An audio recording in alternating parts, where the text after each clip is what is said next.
Посмотрим, как можно теперь передавать параметры в наши блоки. Создаем блок кашель.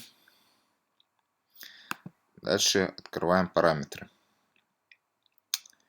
Добавить числовое поле. Это своего рода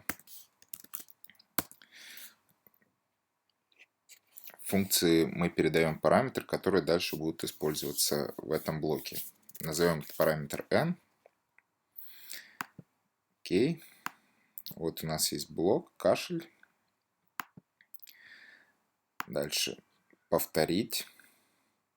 Перетаскиваем вот этот n, который будет передаваться. Говорить кашель.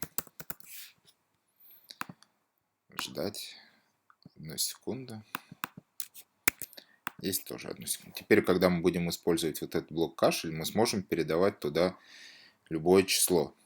И цикл повторить у нас будет работать столько раз, сколько мы передадим в него число. Так же, как в предыдущем примере, поставим 3. Вот видите, кашель по умолчанию стоит 1.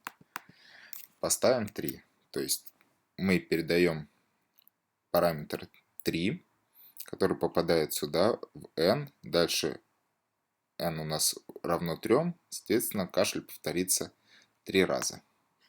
Посмотрим. Кашель, кашель, кашель. Замечательно.